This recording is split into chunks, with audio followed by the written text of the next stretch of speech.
कि हम आके बैठ गए, ये आनंद नहीं है। इसके आगे भी एक बड़ा आनंद है। जब परमेश्वर ने इस्राएल को मिस्र देश से छुड़ाया, उनके लिए आनंद की शुरुआत थी।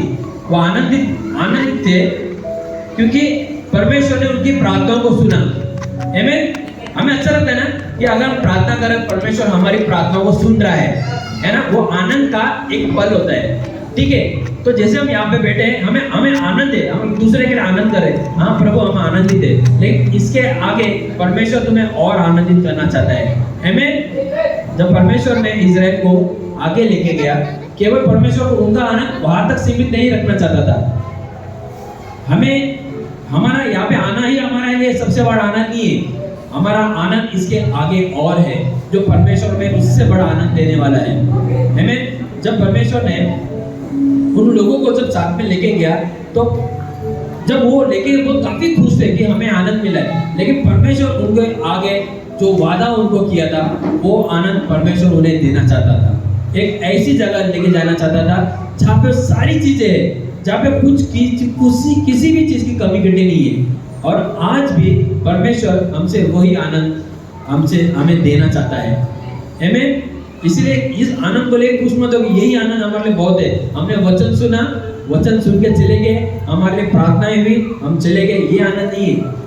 आनंद, इससे बड़ा आनंद परमेश्वर तुम्हें देना चाहता है। आमीन। और आज परमेश्वर वही आनंद मैंने देखा, उसकी उपस्थिति मैंने यहाँ पे देखी आज, कि परमेश्वर सच में हमें आनंद देना चाहता है, बहुत बड़ा आनंद देना चाहता है। आमीन। अगर आपका बच्चा पहली में पास हुआ तो आपको आनंद होता है कि नहीं, है ना? आनंद होता है, अरे पहली में मेरा बच्चा पास हो गया। लेकिन वही बच्चा ग्रेजुएट करता है तो आपका आनंद क्या होता है? डबल हो जाता है कि नहीं? बच्चे लोग आपको खुशी होती है कि नहीं? आज पहली में, लेकिन वही बच्चे कल 15वीं पास हो गए तो उनके लिए दुगना आनंद होगा। अरे वाह, एटलीस्ट मैंने मेरे ग्रेजुएशन को कंप्लीट किया। और उससे दुगना आनंद उसके माता पिता को मिलता है, जो इतना संघर्ष करते हैं, है ना, कैसे कैसे फीस जमा करके, कैसे कैसे उनको लेके आना, उनको छोड़ना, है ना, ये सब चीज करके बाद में वो आनंद देखते हैं अपने जीवन में। आमीन। तो आनंद हम जब देखते हैं, परमेश्वर हमेशा हमें दुगना आनंद देना चाहता है। हालेलुया। आमीन। तो जैसे हम यूहन्ना के अध्याय से भी हम आ रहे हैं, अब आज हम कितने अध्याय पे है? 16, राइट? अभी आज हम 16वें अध्याय पे हम देखेंगे कि आज परमेश्वर आगे क्या हमें दिखाता है ना? अभी तक हमने बहुत सारी बातें सीखी है, अब परमेश्वर और भी हमें मजबूत करना चाहता है। आमीन। अपने बातों से कहो कि परमेश्वर हमें और मजबूत करना चाहता है। आमीन।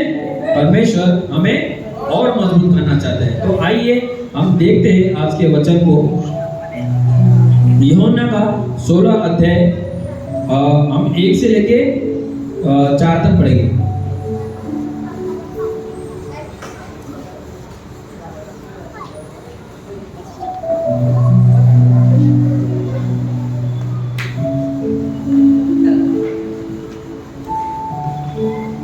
एक बात मैंने तुमसे इसलिए कही कि तुम ठोकर न खाओ, वे तुम्हें आराधनालयों में से निकाल देंगे।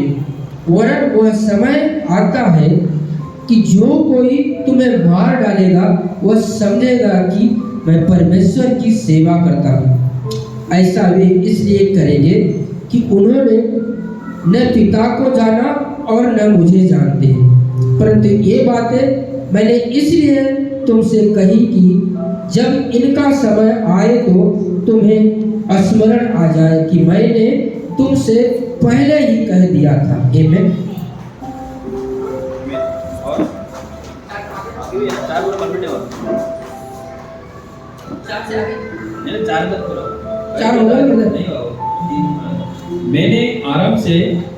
मैंने आरंभ में तुमसे ये बातें इसलिए नहीं कही क्योंकि मैं तुम्हारे साथ था। ओके, तो यहाँ पे हम क्या लिखते हैं इस वचन में? परमेश्वर का वचन कहता है कि मैंने तुमसे ये बातें मैंने तुमसे इसलिए नहीं की कि तुम ठोकर खाओ, ठीक है? तो यहाँ पे परमेश्वर पहले से ही उन बातों को लेकर, यीशु मसीह उन बातों को लेकर साफ साफ हमें कुछ सिखा रहा है पहले से ही। परमेश्वर तैयार कर रहा है। अब तक हमने सब चीज जो देखी है वो बहुत आसान तरीके से देखी है। सबका ध्यान है क्या यहाँ पे? अगर कोई सोए है तो बोलो जय मसीह की।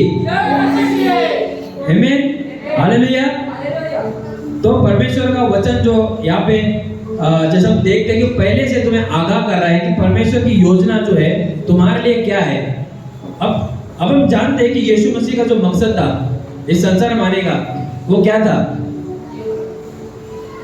यीशु मसीह का जो मकसद हम सब जानते हैं कि जो यीशु मसीह का मकसद था हमें पापों से उद्धार देने का था। हालेलुया। क्या था वो मकसद? हमें पापों से उद्धार देने का, जो चीज हम नहीं देखते। यहाँ पे यीशु मसीह कहते हैं, यहाँ पे हम देखते हैं कि इस वचन में पहले से जो बातें कही गई है, जो सबसे यहाँ पे जो बात जो लिखी है वो क्या लिखा है कि लोग तुम्हें सताएंगे और है ना मारेंगे। थोड़ा हमें इस चीज को जब देखते हैं तो थोड़ा से भयभीत हम हो रहे कि नहीं, कि ऐसा होगा। अगर विश्वास में अगर हम आगे बढ़ेंगे, अगर हम प्रार्थनाएं करेंगे तो लोग क्या करेंगे? तुम्हें सताएंगे, तुम्हें मारेंगे। ठीक है। अब जो मकसद है इसके पीछे का अब मैं उस बारे में आपको बताना चाहता हूँ। ठीक है, हालेलुया। अब यीशु मसीह का जब इस संसार में आए थे उनका मकसद क्या था? हमें पापों से उद्धार देने का। यीशु मसीह जब काना देश में गए थे तो वहां पे क्या हुआ था? दाखरस को पानी को उसने दाखरस बनाया। आमीन। अगर यही चीज अगर हमारे साथ होता, हम क्या करते पता है क्या? अगर ये परमेश्वर ने हमारे द्वारा ये कार्य किया होता तो शायद जैसे यीशु मसीह को उसका मकसद पता था कि उसका मकसद आने का या इस सृष्टि में क्या है, लेकिन वही मकसद परमेश्वर ने हमें भी दिया है। सेम चीज जिस तरह यीशु मसीह को पता था कि उसका मकसद इस संसार में आने का क्या है, उसी तरह से परमेश्वर चाहता है कि तुम सबको, हम सबको वो मकसद, हमारे जीवन का मकसद पता होना चाहिए। केवल वचन सुनने से नहीं, हमें पता होना चाहिए कि हमारे जीवन का मकसद क्या है। अब यीशु मसीह एक शादी में जाते हैं और वहां पे जब उनको दाखरस की कमी होती है तो यीशु मसीह वहां पे क्या करते हैं? जो कमी होती है उस कमी को पूरा करते हैं। और उस कमी को पूरा कैसे करते हैं? जब वो पानी का दाखरस बनाता है। हालेलुया, आमीन। अब यीशु मसीह का मकसद ये है कि कई हर शादी में जाए और दाखरस जहाँ पे कम है वहां पे दाखरस बनाने का काम करे, नहीं ना।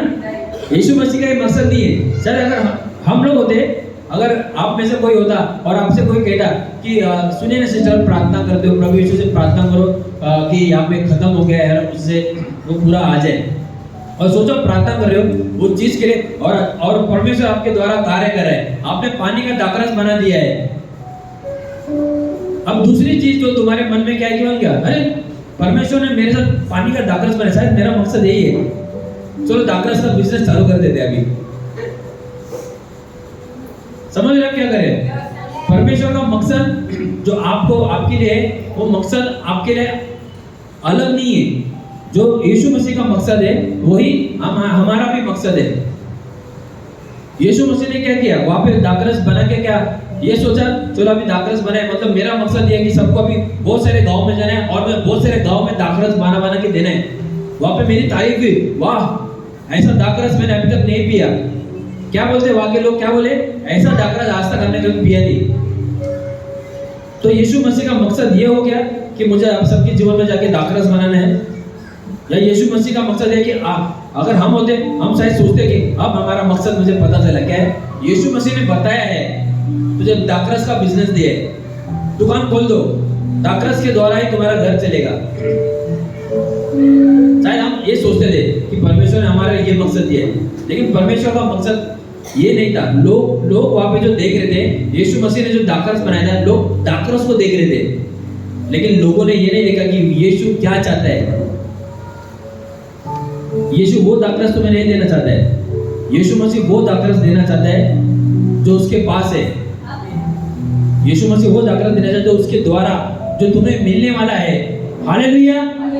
यीशु मसीह वो दाखरस जो देने वाला तुम्हें मिलने वाला है। यहाँ पे हम वचन में देखते हैं किस तरह लिखा है कि वे तुम्हें आराधनालय में से निकाल देंगे, वरन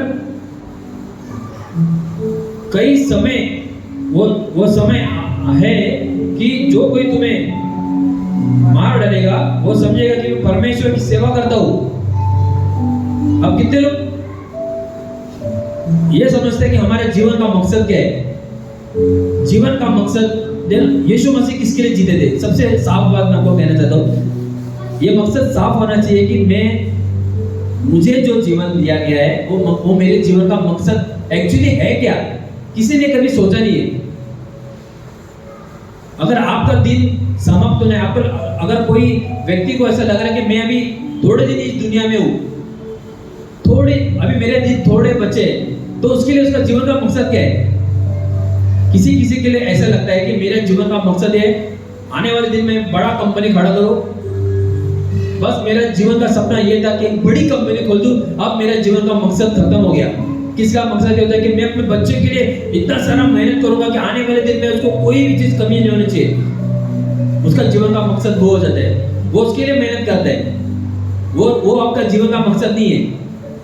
ठीक है, मैं आपको बताना चाहता हूँ कि जिस तरह यीशु मसीह जो चीजें हमें सिखाए, आपका जीवन का मकसद ये नहीं है कि बड़ी कंपनी खोलना है। आपका जीवन का मकसद ये नहीं कि आपके बच्चों को पढ़ाना है, उसकी शादी करना है, उसकी पढ़ाई करना है, उसके पोते को देखना है, उसके भी पोते को देखना है।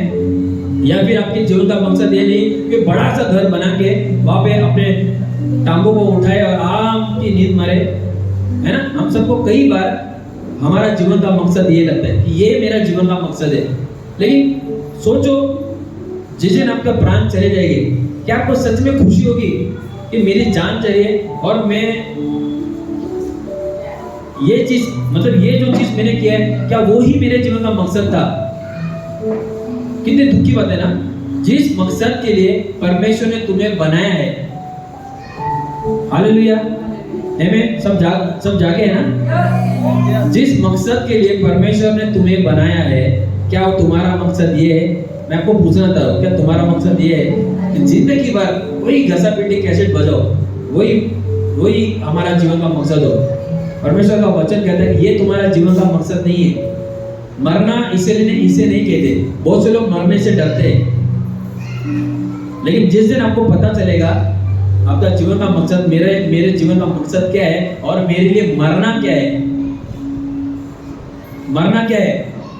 यीशु मसीह का जीवन क्या था? उन्होंने मर कर फिर से तीसरे दिन जीवित उठे, हालेलुया। उनका मकसद यह था कि तुम्हें मुझे पापों से उद्धार दे, ये उनका जीवन का मकसद था। उनका जीवन का ये मकसद नहीं था कि तुम्हारा दाखरस खत्म हो गया तो तुम्हारे घड़े में दाखरस भरूं, तुम्हारे घर की कमी घटी हो वो भरूं। सबसे बड़ा मकसद परमेश्वर का ये था कि तुम्हें अनंत काल का जीवन दे। सबसे बड़ा परमेश्वर का जो मकसद था वो परमेश्वर के संगति में आने, है ना। यीशु मसीह को पता था, यीशु मसीह का मकसद ये था कि वो संसार में आए और हमें अनंत काल का जीवन दे। और यही मकसद शायद हम सबको पता नहीं है, इसलिए हम थक गए, इसलिए हम कुछ चीजें को हम समझ नहीं पा रहे कि हमारा जीवन का मकसद है क्या। और यही वो जीवन का मकसद है। सोचो, है ना, आप जी रहे हो, लेकिन जी किस ले रहे हो ये हमें पता नहीं है। आप जी तो रहे हो, जिस तरह यीशु का जीना हमें पता था। बाइबल बताती है कि यीशु मसीह इसीलिए आए क्योंकि उनको साफ है ना, सबको पता है कि नहीं, यीशु मसीह इसीलिए आए ताकि वो हमारे पापों के लिए क्रूस पर बलिदान दे। अब बारी ये आई कि हमारा जीवन का मकसद ये है कि हम उस पर विश्वास करें और उद्धार का जीवन पाए। हालेलुया, आमीन। समझ रहे हो इस बात को? जिस दिन इस संसार में हमारा आखिरी दिन होगा, उस दिन खुशी होना चाहिए कि मेरा जीवन उस परमेश्वर के राज्य के लिए इस्तेमाल हो रहा है। हालेलुया। जिस दिन तुम इस संसार में तुम्हारा आखिरी दिन होगा, उस दिन तुम्हें मरने का डर नहीं होगा, लेकिन इस बात की जरूर खुशी होगी कि मेरा जीना परमेश्वर के लिए था। हालेलुया। मेरा जीना परमेश्वर के लिए था, मेरा जीना उन व्यर्थ चीजों के लिए नहीं था, पर मेरा जीवन उसके लिए था जो परमेश्वर के राज्य के लिए था। आमीन। जब ये सोच तुम्हारे अंदर आएगी, मरने का डर तुम्हारे लिए कभी नहीं आएगा, तुम्हारे लिए मरने का डर नहीं आएगा। मरने की खुशी होगी। मैं मर नहीं रहा हूँ, मैं फिर से परमेश्वर के साथ अनंत काल का जीवन जीने वाला हूँ। हालेलुया। मरने का जो नजरिया है ना हमारा बदल जाएगा। जिस दिन ये सोच आएगी ना कि मेरा जीवन का खास मकसद ये नहीं है कि मुझे कंपनी बनाना है, मेरे बच्चों को बड़ा करना है। ये सारी चीजें तो यस मैं मानता हूँ, ये सारी चीजें हमारे लिए, घर बनाना है, बच्चों को पढ़ाई करना है, सब चीजें, लेकिन तुम्हारा मकसद ये नहीं है। Okay right? तुम्हारा मकसद ये नहीं है कि तुम्हें ये करना है। ये तुम्हारी जिंदगी है जो तुम्हें जीना है। ये तुम्हारी जिंदगी है, घर बनाना है। ऐसा नहीं कि परमेश्वर कहते हैं सब छोड़ के मेरे पीछे आओ। ये तुम्हारी जिंदगी है, ये तुम्हारे जीवन का हिस्सा है। तुम्हें अपने बच्चों की जवाबदारी लेना है, उन्हें बड़ा करना है, अच्छा घर लेना है, अच्छे घर में रहना है। ये सब कुछ तुम्हारी जिंदगी है और सब चीज के लिए परमेश्वर ये भी कहता है कि मुझसे मांगो तो तुम्हें जरूर दूंगा मैं। लेकिन ये तुम्हारा मकसद नहीं है, ठीक है? ये तुम्हारा मकसद नहीं है कि मरने तक तुम इस चीज के पीछे दौड़ते रहो।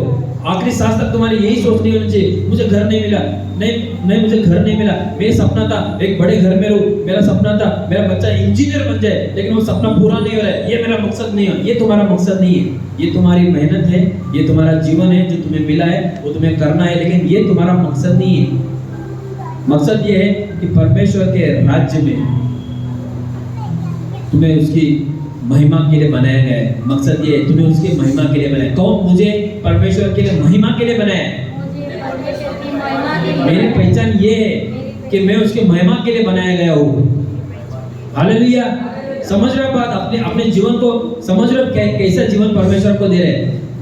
इस वचन में जिस अध्याय में जैसे हम देखते हैं कि लोग तुम्हें आराधनालय से निकाल के तुम्हें मारेंगे, जब तुम इस वचन को सही समझोगे तुम्हारे अंदर वो डर नहीं होगा।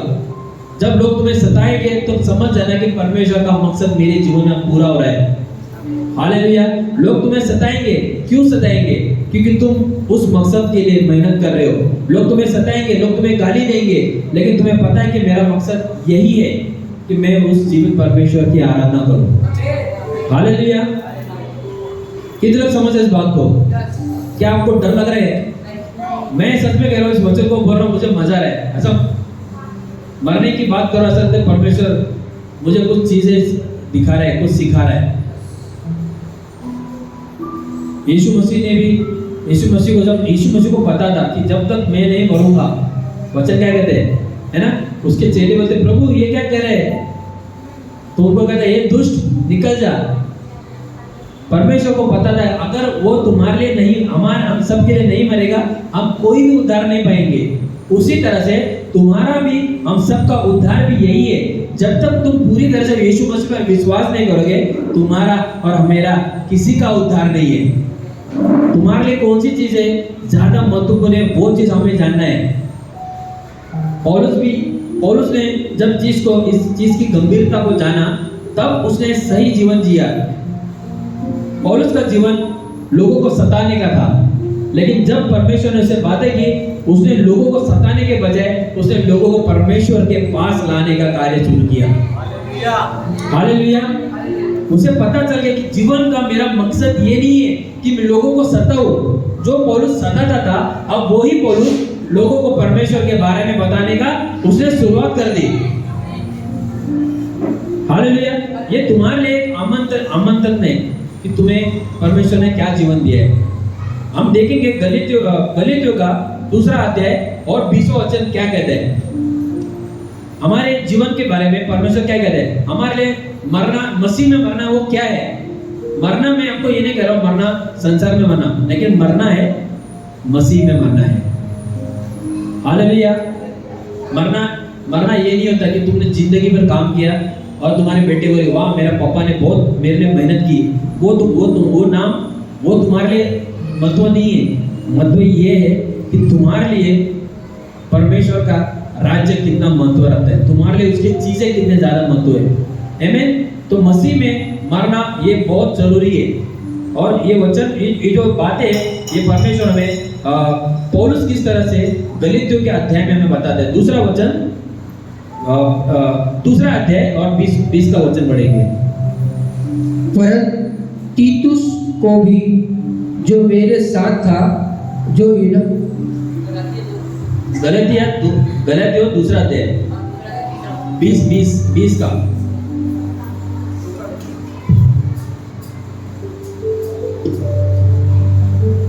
मैं मसीह के साथ क्रूस पर चढ़ाया गया हूँ। अब मैं जीवित न रहा, पर मसीह मुझ में जीवित है, और मैं शरीर में अब भी जीवित हूँ तो केवल उस विश्वास से जीवित हूँ जो परमेश्वर के पुत्र पर है, जिसने मुझसे प्रेम किया और मेरे लिए अपने आप को दे दिया। आमेन, हालेलुया। कितने लोग इस वचन को समझ पाए? समझ लो इस वचन को। मैं आपको जीवन के बारे में बता रहा हूँ, मैं कोई आपको स्कीम के बारे में नहीं बता रहा हूँ कि अगर आप यीशु मसीह पर विश्वास करोगे तो आपको ये चीज मिलेंगी, अगर आप यीशु मसीह पे विश्वास करोगे आपको वो चीज मिलेगी। मैं आपको जीवन का जो सत्य है, जो सच में जीवन की बातें मैं आपको वो बताना चाहता हूँ। जो चीज मैं आपको परमेश्वर के द्वारा दे रहा हूँ, मैं सच कहता हूँ, मैं आपको ये सबसे महत्वपूर्ण और बहुमूल्य चीज है जो मैं आपको दे रहा हूँ। शायद आपको लगता होगा कि मेरे लिए कुछ दिन बाकी है, लेकिन वो कुछ दिन ऐसे जियो जो परमेश्वर के लिए, महिमा के लिए होगा। हालेलुया। जिस तरह दूसरा अध्याय में हम देखते हैं कि 20वां वचन क्या कहते हैं, वापस से पढ़ेंगे। मैं मसीह के साथ क्रूस पर चढ़ाया गया हूँ। मैं मसीह के साथ क्रूस पर चढ़ाया गया हूँ। कैसे चढ़ाए गए हो आप मसीह के साथ? कैसे चढ़ाए गए हो पता है आपको? जब ये वचन कहते हैं कि मैं मसीह के साथ क्रूस पर चढ़ाया गया हूँ, इसका मतलब है कि अपने जो पुराना जीवन जो आप जीते थे, आप अपने पुराने जीवन में क्या करते थे? अगर मैं अपने बारे में कहूँ, मैं अपने पुराने जीवन में क्या करता था? मैं गलत संगति में बैठा करता था, मैं गाली देता था, मैं बुराई करता था, मैं किसी को गिराता था, मैं किसी के बारे में अच्छा सोचता नहीं था, है ना। लेकिन जब मसीह में मैं आया तो मैंने इस वचन को देखा और ये वचन मुझे सिखा था कि मैं मसीह के साथ क्रूस पर चढ़ा गया। यानी कि जब मैं मसीह के साथ क्रूस पर चढ़ाया गया, इसका मतलब है कि अब मेरी वो सारी बातें उस क्रूस पर मर गई और मसीह के साथ मैं फिर से जीवित उठा नई बातों के लेकर। हालेलुया। अब मेरे अंदर वो बातें नहीं है, पुरानी बातें। अब उषंटी वो पुरानी उषंटी नहीं है। अब उनको देखोगे तो मसीह की संतान है। अब वो जगत की संतान नहीं है, अब वो विक्की के मम्मी नहीं है, लेकिन अब वो कौन है? वो परमेश्वर की संतान है। अब उनमें मसीहत है। मसीहत मतलब वो सारी बातें जो हम पहले जीते थे, अब वो बातें हमारे नहीं है। अब वो बातें हमारे लिए है ही नहीं। हमारे लिए वो बातें हैं जो परमेश्वर ने, जब तुमने उस पर विश्वास किया, वो बातें तब तुम्हें मिली और वो बातें तुम्हें पवित्र आत्मा के द्वारा मिली। हालेलुया। आमीन। जो मसीह के लिए है ना, इसीलिए मसीह में रहना और जीना ये सबसे ज्यादा महत्वपूर्ण है।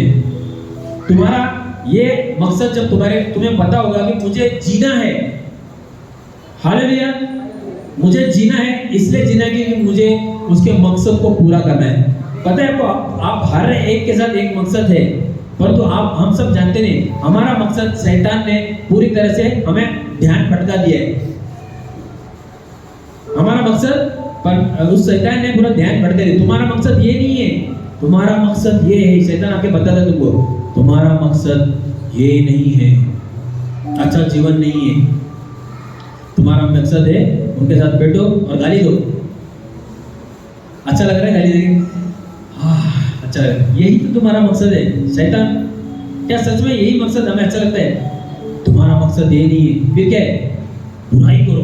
जब तक दिन में 3 बुराई नहीं करोगे तुम्हारा मकसद पूरा नहीं होगा। चलो निकलो घर से, बुराई करो। और वो लोग को भी बोलते ना, वो लोग को भी वही लोग बराबर मिलेंगे जिनका मकसद बुराई का है, अंधकार का है। वो लोग को वो ग्रुप बराबर मिलेगा, वो बराबर ढूंढ के जाएंगे बुराई करने वाले। अरे वो मेरे मकसद, वो मेरे बिरादरी के लोग हैं, चलो स्टार्ट करेंगे। हाँ, वो किसी नहीं, अरे होता है इसी के मकसद आज का पूरा हो गया। उन लोगों को भी वही लोग बराबर से मिलेंगे जिनका मकसद है ना संसार में रहने का ना, उनको वही लोग मिलेंगे। और मसीह लोग को वो लोग मिलेंगे जो परमेश्वर की बातें करते हैं। वो मसीह लोग को ढूंढ के जाते हैं। मेरा पवित्र आत्मा का कार्य कहाँ पे? वो पवित्र आत्मा के कार्य को ढूंढने के मेरे लोग कहाँ पे है ना। संसार को संसार की ही बातें मिलेंगी। अगर आप संसार में जीना चाहते हो तो आपको संसार की ही बातें मिलेंगी, लेकिन अगर आप परमेश्वर के मकसद के लिए जीना चाहते हो तो आपको परमेश्वर की बातें मिलेगी। हर दिन आपको परमेश्वर का वचन मिलेगा। हालेलुया। इसलिए परमेश्वर में दुख उठाना ही सच्चा जीवन है। यीशु मसीह ने उसे ना नहीं कहा। जब यीशु मसीह के लिए इस मकसद को बताया गया कि यीशु मसीह को क्रूस पर चढ़ाना, यीशु मसीह ने क्या ना नहीं कहा, परंतु यीशु मसीह ने उस चीज के लिए तैयार हुआ, अपने आप को तैयार किया। ऐसे ही हमें तैयार करना है। हम तैयार नहीं हो रहे, अंदर से तैयार नहीं हो रहे ना, इसलिए हम कमजोर है।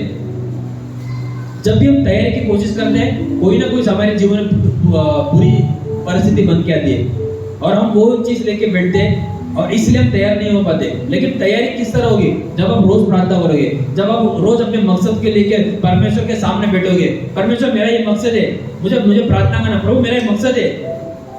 कितने लोग ऐसे प्रार्थना करते हैं? हम लोग कोई नहीं करते। अपने मकसद के बारे में कोई प्रार्थना नहीं कर रहा है।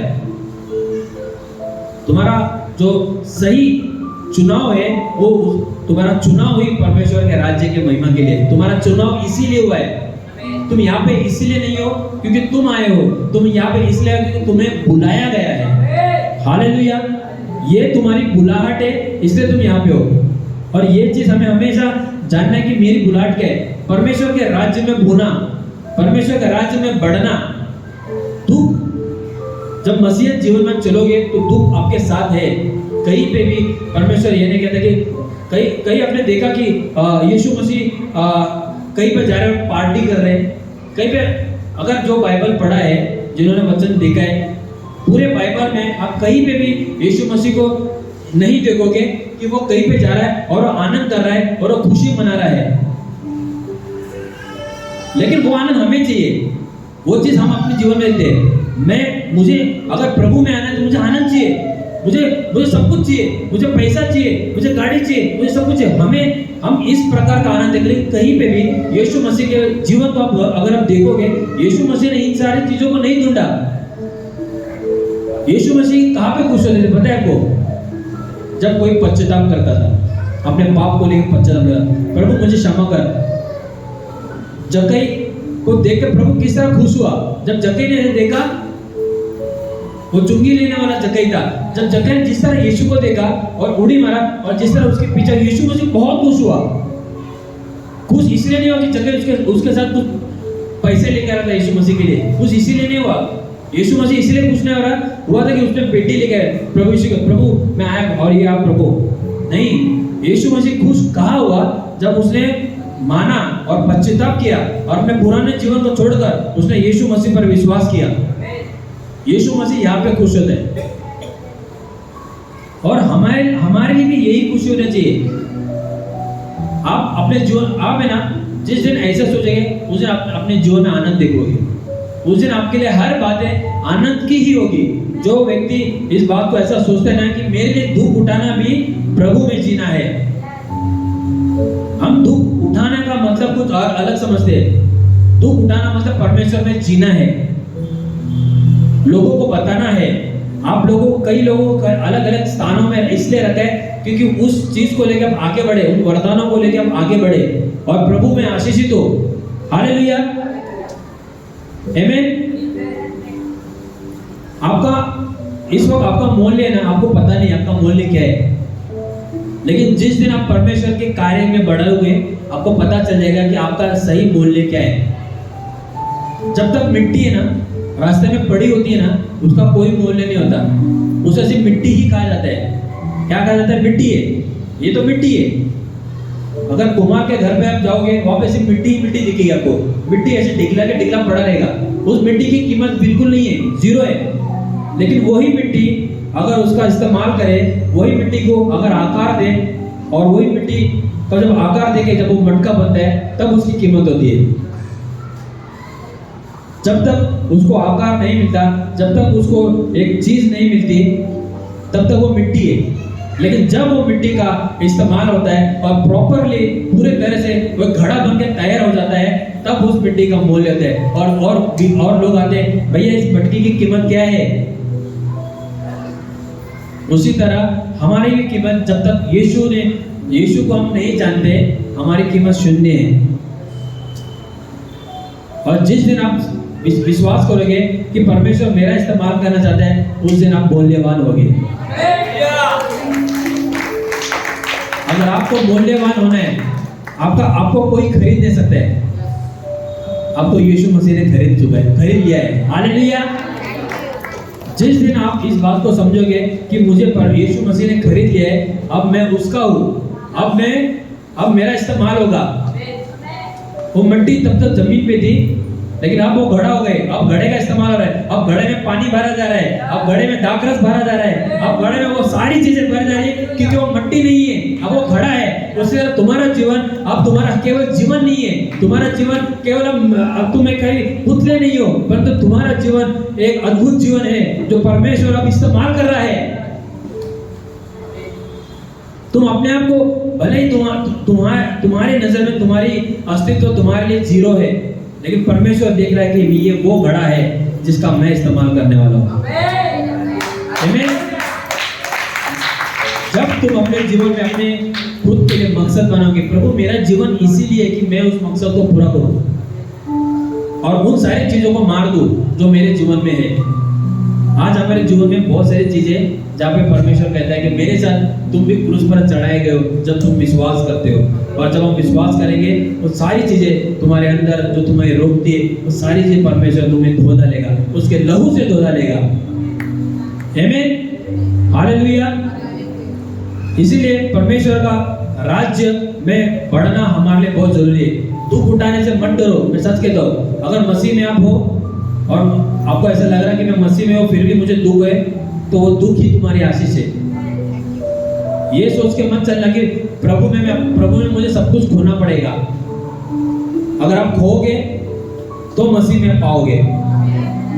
हालेलुया। मत्ती का 16 अध्याय देखेंगे, परमेश्वर का वचन क्या कहते हैं।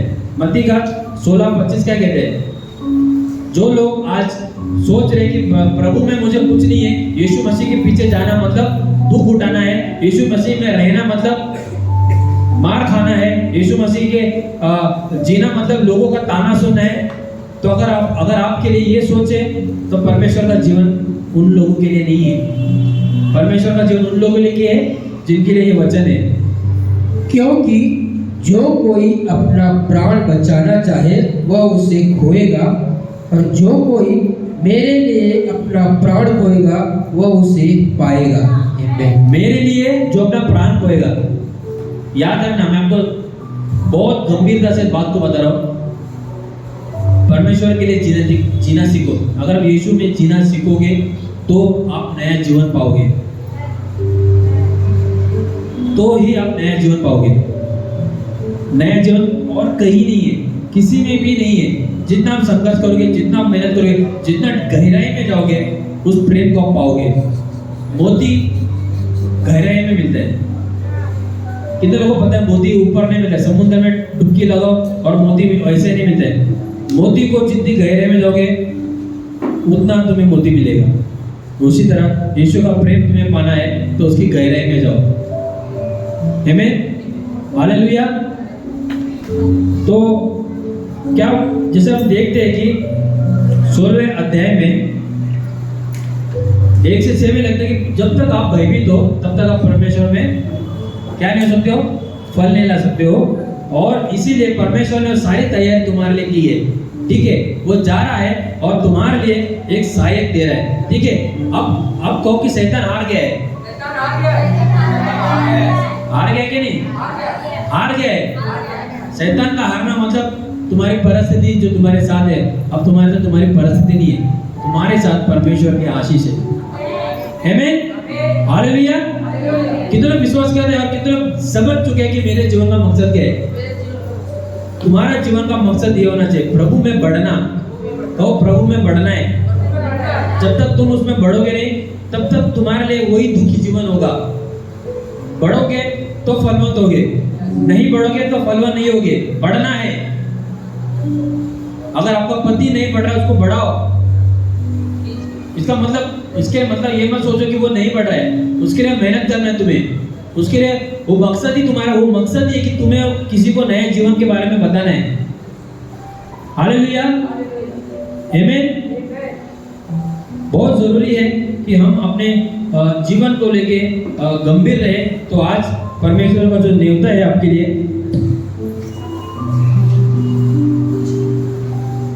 कितने लोग इस न्योता को स्वीकारना चाहते हो?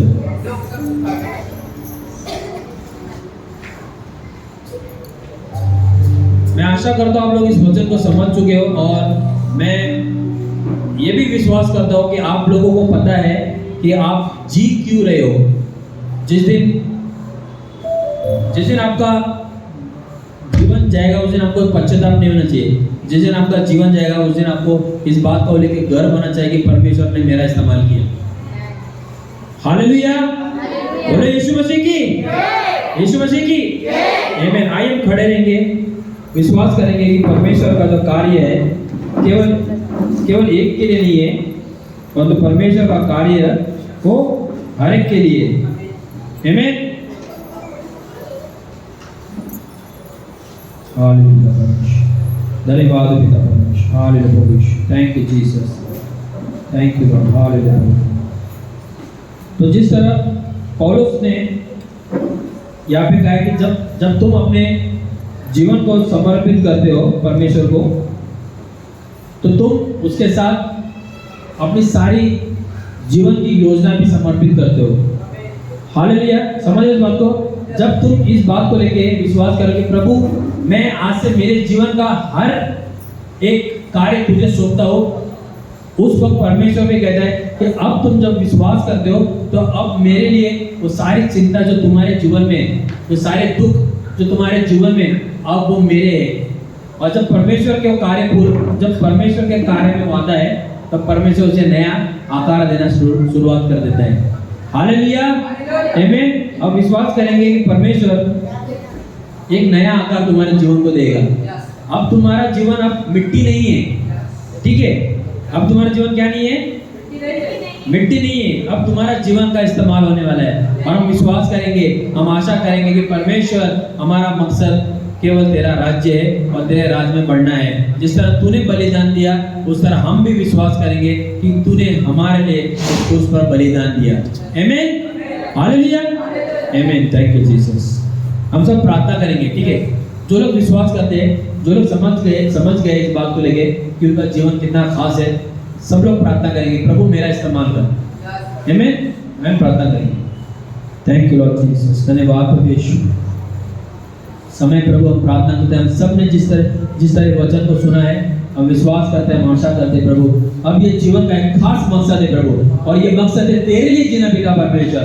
अब ये जब अब तक हमने नहीं जाना था पिता परमेश्वर कि हमारे जीवन का मकसद क्या है, लेकिन अब हमने जाना है प्रभु। जिस तरह तूने प्रभु उस क्रूस पर चढ़ के प्रभु उस मकसद को पूरा किया पिता परमेश्वर, उस योजना को पूरा किया पिता परमेश्वर, उसी तरह प्रभु हम उस नाम पर विश्वास करते प्रभु, और अंगीकार करते प्रभु कि तू हमारा परमेश्वर है। अंगीकार करते कि हम पापी है और पश्चाताप करते पिता परमेश्वर, हम तेरे पास आते पिता परमेश्वर, अपने गुनाहों को लेकर, अपने पाप को लेकर, अपने अपराधों को लेकर प्रभु, ताकि हमें प्रभु तू नया बनाएगा पिता परमेश्वर, और एक नया जीवन देगा पिता परमेश्वर।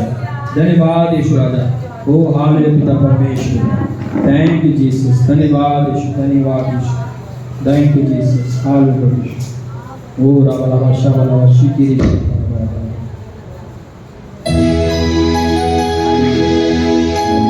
इस गीत में हम अपने आप को यीशु के करीब लाएंगे। हाँ प्रभु, तेरे करीब आने से मेरा जीवन बदल गया है। तेरे करीब आने से प्रभु यीशु मुझे नई जिंदगी मिली पिता परमेश्वर। हम विश्वास करेंगे और गाना गाएंगे और उसे महिमा देंगे। यस लॉर्ड प्रभु यीशु,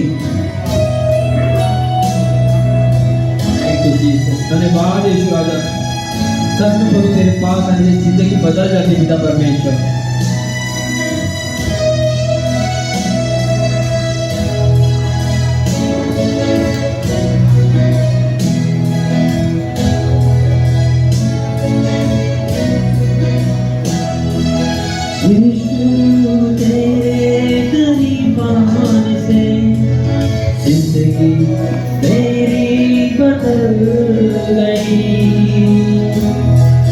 तेरे छूने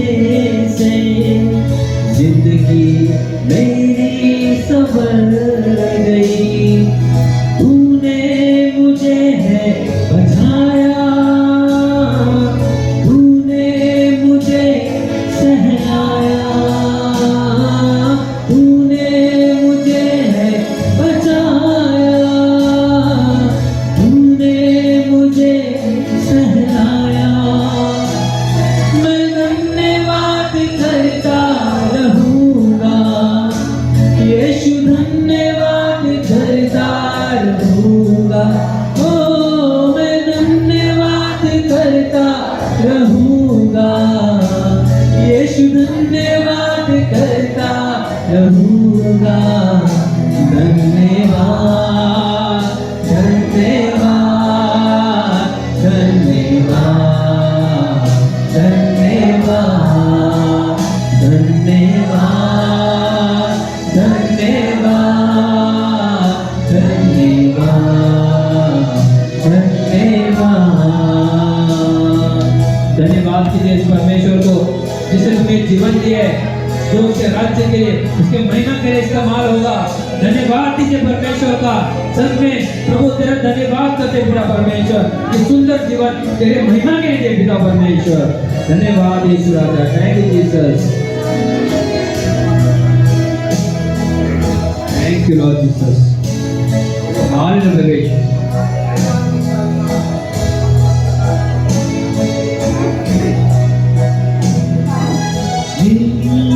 पापों में डूबा हुआ था और जो तुझसे दूर हुआ था,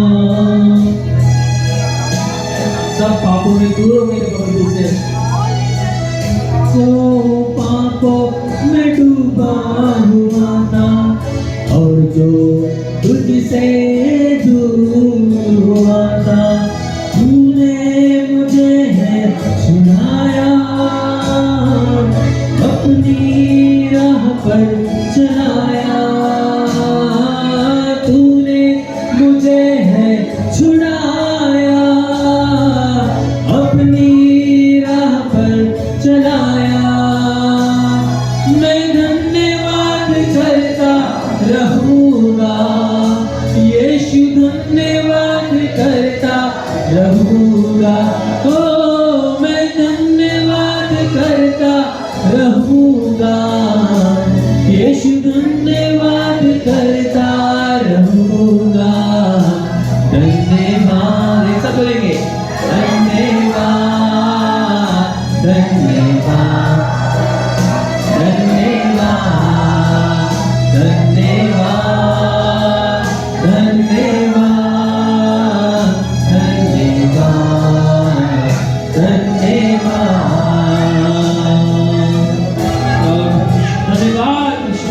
धन्यवाद यीशु राजा, धन्यवाद उस खुदावन यीशु, धन्यवाद उस लहू के लिए, धन्यवाद उस पवित्रता के लिए, धन्यवाद उस बलिदान के लिए प्रभु, धन्यवाद तेरे जीवन के लिए प्रभु यीशु राजा। धन्यवाद यीशु, धन्यवाद यीशु, धन्यवाद पिता परमेश्वर पिता। Thank you Jesus, thank you Lord. Yeshu ने सामने जताया, मुझको अपना बेटा बनाया।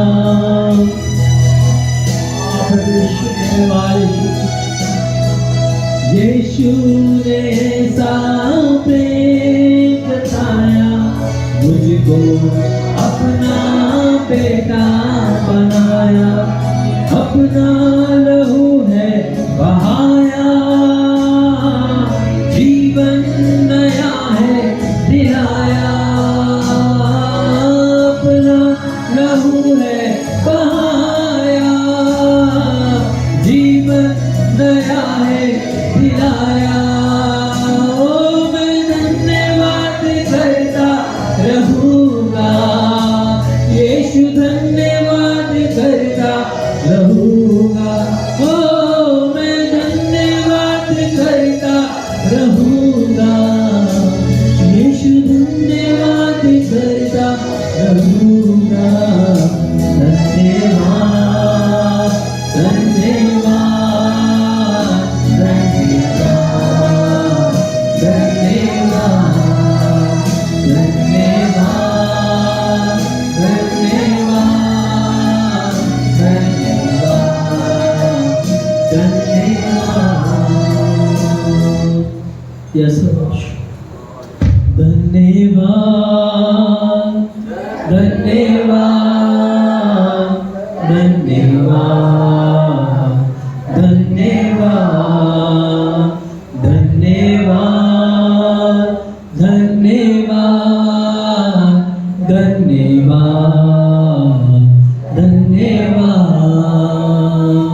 अगर आप सच में धन्यवाद देना चाहते हो, अगर आप सच में इस बात को विश्वास करते हो कि प्रभु मुझे तूने इसलिए बनाया प्रभु ताकि मैं तुझे महिमा दूं, सच में उस बात को लेकर धन्यवाद दो।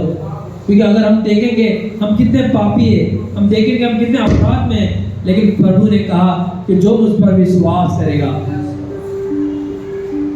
उसे उसके अपराधों से, उसके पापों से मैं छुटकारा दूंगा और एक नया जीवन दूंगा। हालेलुया। धन्यवाद कीजिए उस परमेश्वर का जो परमेश्वर तुमसे प्रेम करता है। धन्यवाद करो उस परमेश्वर को जो तुम्हारे चिंता करता है ताकि तुम पाप में न मरो, ताकि तुम पाप में न मरो। हम सबको हमें पाप में नहीं मरना है, और तो हमें हमारे मसीहत में, हमारे यीशु में, हमारे इस खुदावन में, जहाँ पे उसने हमें एक नया जीवन में, उसमें हमें जीना है। और जीना ये होता है कि जब हम उसके लिए जीते हैं, जीना ये होता है जब हम उसके महिमा के लिए जीते हैं, जीना ये होता है जब हम सोचते हैं, हमारे सोचने में, हमारे उठने में, हमारे बैठने में मसीहत का जीवन होता है। हम सोचते हैं कि प्रभु आज मैं क्या करूं प्रभु। मसीह जीवन वो होता है, धन्यवाद का जीवन वो होता है जब वो तुम्हारा इस्तेमाल करता है, जब वो तुमसे बातें करता है। धन्यवाद का जीवन वो होता है जब वो तुमसे कहता है कि जाओ लोगों को बताओ ताकि वो पाप में ना मरे और जो अनंत काल का जीवन पाए। मसीह जीवन वो होता है जो तुम्हारे परमेश्वर ने एक वरदान के तौर पे दिया है। आज तुम्हारे लिए वरदान है, परमेश्वर में जीना तुम्हारे लिए एक बुलाहट है। आज बात को आनंदित करो, एक जोरदार ताली मारो परमेश्वर के लिए, अपने आप के लिए धन्यवाद के लिए ताली मारो। तो परमेश्वर के प्रभु ने जो हमें जीवन दिया है, एक अनमोल जीवन दिया है, एक धन्यवाद का जीवन दिया है। थैंक यू लॉर्ड परमेश्वर। हम सब तेरा धन्यवाद करते पिता परमेश्वर, हम सब तेरा धन्यवाद करते प्रभु कि हमारे लिए एक शांति का जीवन, एक उद्धार का जीवन दिया है प्रभु। अब हम इसके आगे हम कभी श्रापित जीवन नहीं जिएंगे। इसके आगे हम कभी उस जीवन को लेके, उस बोझ को लेके नहीं चलेंगे प्रभु।